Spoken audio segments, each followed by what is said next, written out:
Isang good luck na mensahe ang naging tugon ni Pangulong Ferdinand Marcos Jr. kaugnay ng naging anunsyo ni Vice President Sara Duterte na tatakbo siya sa pagkapangulo sa 2028. Kaugnay nito, isa-isa namang sinagot ng Malacanang ang mga banat ng Vice Presidente laban sa Pangulo. Si Creselyn Catarong magbabalita. Formal na inihayag ni Vice President Sara Duterte nitong Miyerkules, Pebrero 18 ang kanyang pagtakbo bilang Pangulo sa 2028 presidential elections, kasabay ng matinding pagbatikos sa kasalukuyang administrasyon. Sa isang press conference, sinabi ng Vice Presidente na mapayapa niyang tinanggap na ang kanyang buhay ay nakalaan sa paglilingkod sa bayan. Sa ginanap naman na palace briefing nitong Miyerkules, tumugon si Presidential Communications Office Undersecretary Claire Castro kaugnay ng anunsyo ng Vice Presidente. Anya, narinig ni Pangulong Ferdinand Marcos Jr. ang patungkol sa anunsyo at nagpahayag ng good luck message kay VP Sara. Good luck. Kapag po kasi nagsasabi si Pangulo ng good luck, nakangiti naman siya eh. So, kung sarcastic to o hindi ko masasabi. May tugon din si Castro sa paghingi ng paumanhin ni VP Sara sa pagtulong mahalal si Marcos Jr. Tandaan po natin, ang taong bayan ang naghalal kay Pangulong Marcos Jr. Kung ano man po ang natulong niya, pareho naman po sila nagtulungan dahil ito ay unity team. Kaya wag niya pong solohin ang credit kung nanalo man ang Pangulo. Tungkol naman sa sinabi ni VP Duterte na hindi niya kinayang maging bahagi ng 2025 national budget na anya'y tad-tad ng katiwalian at ang posibilidad ng impeachment laban sa kanya, sinabi ni Castro.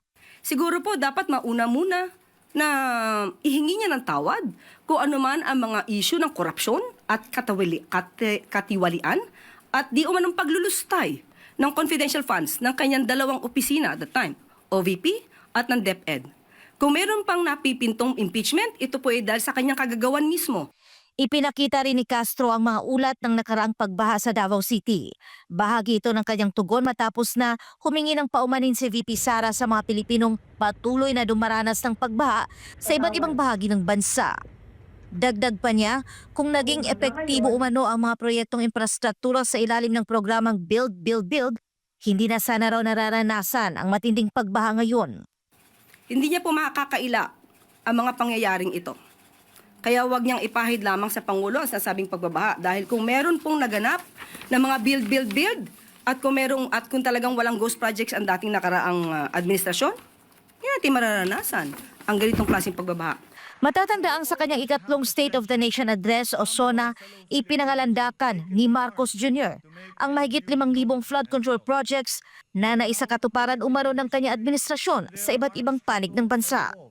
Gayunman, kalaunan ay naharap sa pagsubok ang mga proyektong ito nang makaranas ng malawakang pagbaha sa ilang rehiyon bunsod ng magkakasunod na pag-ulan at bagyo na naglantad umano ng mga kakulangan at isyu sa implementasyon ng ilang proyekto.